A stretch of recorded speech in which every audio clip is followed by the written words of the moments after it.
여러분 안녕하십니까? JTB 뉴스입니다. 전라북도는 오늘도 중국발 황사의 영향으로 미세먼지 농도가 나쁨 수준을 보이고 있습니다. 이 같은 상황은 온종일 계속될 것으로 보여 야외 활동에 각별한 주의가 요구됩니다. 오늘은 대체로 맑은 뒤 점차 흐려지겠습니다. 낮 최고 기온은 22도에서 25도 분포로 어제와 비슷하겠습니다. 대통령 선거가 열리는 내일은 비가 내리겠고 낮 최고 기온이 21도 안팎으로 예상됩니다. 저주기상지청은 이번 비가 그치고 나면 다시 초여름 날씨가 이어질 것으로 내다봤습니다. 대통령 선거가 이제 하루밖에 남지 않았습니다. 어제 각 정당에서는 한 표라도 더 얻기 위해 막바지 유세에 총력을 기울였습니다. 보도에 송창용 기자입니다. 더불어민주당은 전주를 벗어나 정읍과 고창, 군산을 돌며 지지를 호소했습니다. 문재인 후보가 당선돼야 호남에서도 전북 몫을 찾을 수 있다며 압도적인 지지를 당부했습니다. 전라북도의 사업 확실히 추진하겠다. 전라북도 예산 제대로 주겠다. 약속한 후보 누굽니까? 자유한국당은 정읍에서 막바지 유세전을 펼쳤습니다. 지난 정부 때 집권당으로서 실망스러운 모습을 보였다며 사과하면서도 홍준표 후보만이 새로운 대한민국을 만들 수 있다며 보수층의 결집을 호소했습니다. 울고 그 자리에서 머무는 것이 아니라 새로운 대한민국을 만들어야 하는 것입니다, 여러분. 국민의당은 골목골목을 누비며 바닥 민심을 훑었습니다. 문재인 후보나 홍준표 후보를 선택하면 패권 정치로 다시 돌아가게 된다며 혁신과 통합을 위해 안철수 후보에게 투표할 것을 호소했습니다. 과거 제대로 청산하고 개혁해서 새로운 미래, 우리 아이들이 꿈꿀 수 있는 미래의 대한민국을.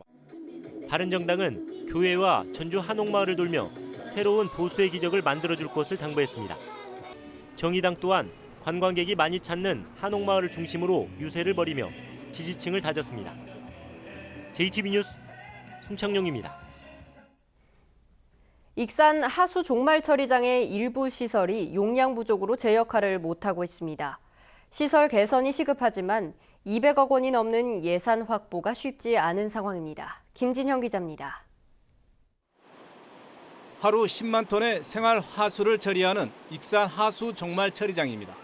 하수 정화 과정에서 수분이 포함된 찌꺼기가 680여 톤 발생합니다. 찌꺼기는 농축조와 미생물 분해 시설인 소화조, 탈수 과정 등 3단계 감량 과정을 거친 뒤에 폐기물 처리 업체에 보내집니다. 그러나 처리 용량 부족으로 절반 정도의 찌꺼기는 소화조의 감량 단계를 생각한 채 탈수 과정으로 갑니다.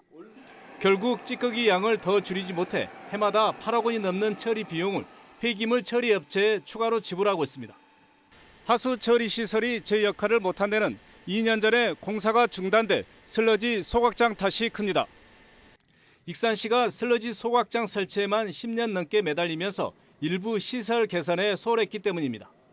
익산시는 뒤늦게 소화조 등의 시설을 개선하기로 결정하고 내년부터 공사에 들어가 2021년에 마칠 방침입니다. 공사비 200억 원은 정부 지원을 받기로 했습니다. 2018년도 사업비를 확보한다 할지라도 상반기에는 아마 기본 및 실시 설계가 들어가서 본 공사는 2019년도부터 시작을 해서 2021년도에 끝날 예정이에요. 그러나 익산시가 슬러지 소각장 사업 무산으로 건설업체와 법정 다툼과 환경부의 지원금 반환 요구 등 심각한 후유증을 겪고 있어 국가로부터 공사비 지원을 제때 받을 수 있을지 우려가 나오고 있습니다. JTB 뉴스 김진영입니다. 전북경찰이 5년 전에 사고를 줄이겠다며 서울에 이어 두 번째로 지그재그 차선을 도입했습니다. 그 사이 차선은 10배 가까이 늘었는데요. 하지만 관리가 잘 안 되는 데다 제대로 그려지지 않은 곳들이 많아 운전자들의 혼란을 부추기고 있습니다. 정원익 기자입니다. 교차로에 있는 횡단보도 앞 도로입니다. 차선이 지그재그로 그려져 있습니다. 보행자가 많고 사고 위험이 큰 만큼 서행하라는 뜻입니다. 전북경찰은 지난 2012년 지그재그 차선 36곳을 처음 도입한 뒤 5년 만에 10배 가까이 늘렸습니다. 일반 도로와 어린이 보호구역의 지그재그 차선은 328곳이나 됩니다. 하지만 운전자들에겐 여전히 생소합니다. 시민들은 그 용도를 잘 모르니까 그려진 것도 뭐 생각을 안 쳐, 저희가. 차선은 크게 늘고 있지만 현황 파악은 제대로 되지 않고 있습니다. 인터넷 좀 닫은 데는 정확한 현황 파악이 안 되더라고요. 300개쯤만 지금 파악했거든요. 그래요? 더 큰 문제는 운전자들에게 오히려 혼선을 주고 있는 곳이 적지 않다는 겁니다. 직선 차선을 지우지 않고 그 위에 차선을 겹쳐 그리거나 도색이 지워진 곳들이 많습니다. 기준과 달리 차선 길이도 제각각입니다. 제대로 돼야 되고 그렇게 해서 원래 교통사고 줄이려고 하는 거 아니에요? 그 효과를 볼 수 있도록 해주셔야 맞죠. 경찰은 5년 전 지그재그 차선을 도입한 지 넉 달 만에 교통사고가 55%나 줄었다고 밝혔습니다. 그러나 이후에 차선을 10배로 늘리는 동안 추가로 효과 분석을 하지 않아 혼란만 가중시켰다는 논란이 일고 있습니다. JTB 뉴스 정원익입니다. 전주시가 거주자 우선 주차제 도입을 추진합니다. 주차난이 심한 주택가와 상가 밀집 지역이 대상입니다. 권대성 기자입니다. 전주의 한 주택가 이면도로입니다. 평일 낮 시간이 돼도 주차된 차량들이 빼곡합니다. 이곳에 사는 주민들도 차를 댈 곳을 찾기 어렵습니다. 내 차를 내 집 앞에 대본 일이 없어요. 다. 우리 애들 차나 보나 너미 집 앞에다 차를 주차해놓고 이렇게 오면 입스름도 가끔 나고. 주민들은 주차 전쟁에 화재 등 긴급 상황에 대처하기 힘들까 항상 걱정입니다. 연락처 없는 차들이 있거든요. 이거 불 같은 거 나면 이거 차 한 대 바다시다는 소방차 못 들어와요. 그런 것이 제일. 전주시가 이 같은 주차난을 덜기 위해 거주자 우선 주차제를 도입합니다. 주차 구획선을 그은 뒤 주차요금을 미리 낸 주민에게만 주차할 수 있는 권리를 주는 겁니다. 주차요금은 한 달에 2만 원 안팎이 될 것으로 보입니다. 거주자 우선 주차구역에 무단으로 차를 대는 경우에는 견인 조치하거나 공영 주차장 하루 요금의 4배까지 주차요금을 물릴 수 있습니다. 이면 도로도 주차가 불법 주차 때문에 통행이 안 되고 주민들이 불편하잖아요. 그래서 그런 걸 해소를 하고.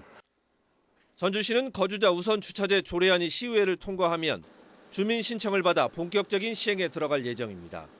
JTB 뉴스 권대성입니다. 자치단체들이 저마다 출산 장려 정책에 힘을 쏟고 있는 가운데 어린이 시설 조성에도 공을 들이고 있습니다. 순창구는 어린이 장난감 도서관을, 완주구는 어린이를 위한 안전체험관을 설치하기로 했습니다. 주혜인 기자입니다. 어린 자녀를 둔 순창 군민들은 8월부터는 장난감 구입비 부담을 덜 수 있게 됐습니다. 순창군이 문화의 집 1층에 3억 6천만 원을 들여 어린이 장난감 도서관을 조성합니다. 순창 군민이면 누구나 이용할 수 있고 쌍치와 복흥처럼 거리가 먼 지역을 위해서는 배달 서비스도 운영됩니다. 다양한 장난감을 이용할 수 있도록 해서 부모들의 경제적인 부담을 덜어주고 아이들이 성장하는 데도 도움이 될 수 있도록 할 계획입니다.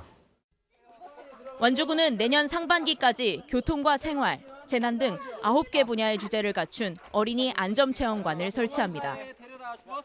이 시설이 생기면 어린이들이 평소 실감나는 체험을 통해 실제로 위험 상황이 닥쳤을 때 대처 능력이 향상될 것으로 보입니다. 제87회 춘향 선발대회에서 춘향 진에 선발된 박지승 양 등 6명이 남원시 홍보대사로 위촉됐습니다. 이들은 앞으로 국내외 관광축제와 박람회 등에 참가해서 남원과 춘향 문화를 홍보할 예정입니다. 올해로 12번째를 맞는 군산 꽁당보리 축제가 나흘간의 일정을 마치고 막을 내렸습니다. 군산보리를 소재로 농경 자원을 축제화한 꽁당보리 축제는 다양한 체험 프로그램을 통해 참가자들의 관심을 모았습니다. JTB 뉴스 주혜인입니다. 전북이 이번 대통령 선거 사전투표에서 31.6%라는 높은 투표율을 보임에 따라 최종 투표율이 80%를 넘어설 가능성이 커졌습니다. 전북의 대선 투표율은 1997년 15대 대선에서 85%로 높았지만 2002년 16대 대선에서 74%로 떨어진 뒤 2007년 67%, 2012년엔 77%로 3차례 연속 대선 투표율이 80%를 밑돌았습니다. 그러나 이번 대선은 전북에서 문재인, 안철수 두 후보가 치열한 경쟁을 펼치는 데다 사전투표율까지 30%를 초과해 전북의 대선 투표율이 20년 만에 80%를 넘을 것으로 점쳐지고 있습니다. 오는 20일 개막하는 20세 이하 월드컵을 앞두고 입장권 현장 매표소가 운영됩니다. 전주시는 그동안 인터넷과 콜센터에서만 팔아온 20세 이하 월드컵 입장권을 오는 8일부터 19일까지 시청 1층 로비에 현장 매표소를 설치해 판매한다고 밝혔습니다. 예선 경기는 입장권 한 장으로 하루에 2경기를 볼 수 있고 11장 이상은 30% 할인된 가격에 살 수 있습니다. 전라북도 농가 소득이 전국 9개 도지역 가운데 중하위권에 머물고 있습니다. 통계청이 조사한 2016년도 농어가 경제조사 결과에 따르면 도내 농가 소득은 3,687만 5천 원으로 9개 도지역 평균보다 32만 2천 원이 적고 순위도 6위에 그쳤습니다. 또 농가 자산은 3억 3천만 원으로 전국에서 최하위권인 8위에 머물렀으며 부채는 2,800만 원으로 세 번째로 많아서 상대적으로 경제 상황이 뒤처진 것으로 조사됐습니다. 이달에 대학 입시 설명회가 잇따라 개최됩니다. 전북교육청은 오는 13일 전북교육문화회관에서 서울대 입학전형 설명회와 수시 지원 전략 설명회를 개최한다고 밝혔습니다. 또 20일에는 교육문화회관에서 고등학교 1, 2학년을 위한 대입전형과 학생부 종합전형 설명회가 열리고 이튿날인 21일에는 전북교육청 강당에서 사관학교 입학전형 설명회가 개최됩니다. 지난해 우리나라를 찾은 외국인 환자가 크게 늘었지만 전북을 찾은 외국인 환자는 오히려 줄어든 것으로 나타났습니다. 보건복지부에 따르면 지난해 우리나라를 방문한 외국인 환자는 모두 36만 4천여 명으로 한 해 전에 비해 23%나 늘었습니다. 반면 전북을 찾은 외국인 환자는 3,889명으로 1.1% 줄었습니다.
JTV 뉴스를 마칩니다. 시청해주신 여러분 고맙습니다.